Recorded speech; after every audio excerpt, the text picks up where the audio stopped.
Is he truly asleep, or is it a performance? She stares at the ceiling, the familiar wooden beams now feeling like the bars of a cage. She can't stay here, not another moment. Slipping from the bed, she pads softly to the kitchen. The oil lamp flickers to life, casting long, dancing shadows. Her eyes go straight to the rice jar. It's lower again. Of course, it is. She measures a small handful, her sigh lost in the pre-dawn stillness. Rice doesn't just vanish, and dates don't grow wings. And her husband, his eyes no longer seek hers in the morning. He's hiding something, she knows it. What is it, and why won't he trust her? Later, as Wang Sheng prepares to leave for the Yamen, the official government office, she hands him his satchel. Tucked inside is a note she penned in the dark hours of the night, a simple, desperate plea.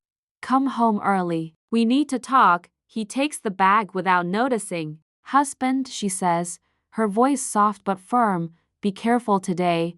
He gives a distracted nod, always, and is gone. She watches him walk away, a familiar ache in her chest, before turning her gaze towards the path leading to the backyard study. Something pulls her there, a suspicion she can no longer ignore. At the Yamen, Wang Sheng finds his mind drifting. His brush pauses over the official documents, his thoughts consumed by Xiao Wei's words, her soft voice, her understanding eyes. A colleague's chatter breaks his reverie, a rumor of another missing man. Body found, chest empty. A shiver runs down Wang Sheng's spine, but he pushes it away. It's just gossip, he tells himself. It has nothing to do with her. She's gentle, kind. She just listens. That's all. He can't stay away. By noon, he finds himself back at the secluded study in the rear courtyard. He's brought a small parcel steamed buns and a simple silk hairpin, an impulse buy that felt strangely necessary. Xiao Wei greets him with that smile that seems to see right through him, her hair loose, her robe slightly disheveled as if she's been waiting just for him. You came again, she murmurs, even though you're so busy.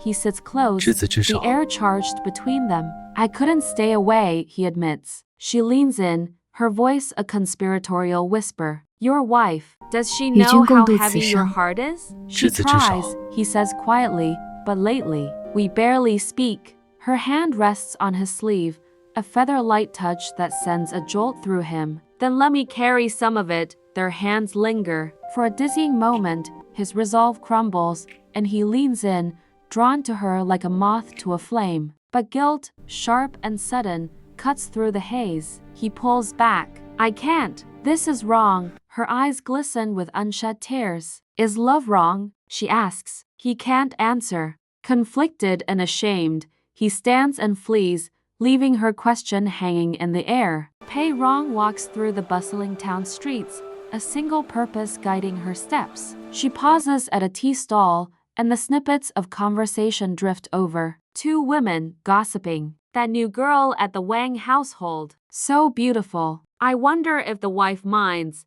The words are like stones. And Pei Rong's face hardens into a mask of grim determination. She quickens her pace, her heart pounding a frantic rhythm against her ribs. She has to know. She positions herself behind the low wall near the backyard, the same hiding spot as before. She doesn't have to wait long. Wang Sheng returns from work, but instead of entering the main house, he heads directly for the study. Pei Rong follows, her movements silent, stealthy. She peers through a crack in the window shutter. Her breath catches in her throat. She sees him hand Xiao Wei the hairpin, the one he must have bought for her. She watches as Xiao Wei smiles, a triumphant, possessive smile, and pins it in her dark hair.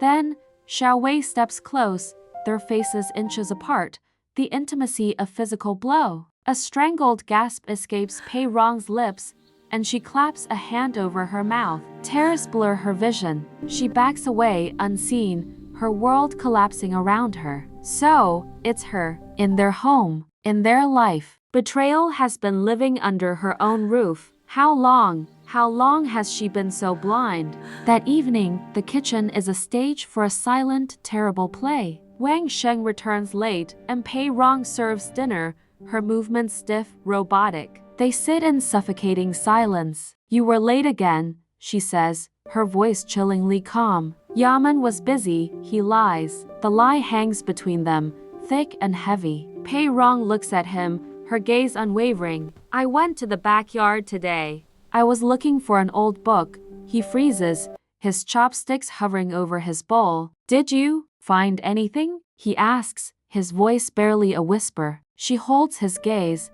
a silent battle of wills. I found enough. The silence that follows is absolute. Wang Sheng opens his mouth, but no words come. Pei Rong stands, takes her bowl, and leaves him alone at the table, his head in his hands. Night falls. Pei Rong stands outside the main house, a solitary figure shrouded in darkness, her eyes fixed on the single candle burning in the distant study window. Inside, Wang Sheng sits alone, staring at his uneaten meal, trapped in a prison of his own making. The rift between them is now a chasm, wide and deep. And in the distance, a single, mournful note from a guqin hangs in the cold night air. Thanks for watching. If you want to see what happens next, don't forget to subscribe and hit that notification bell. We'll see you in the next episode.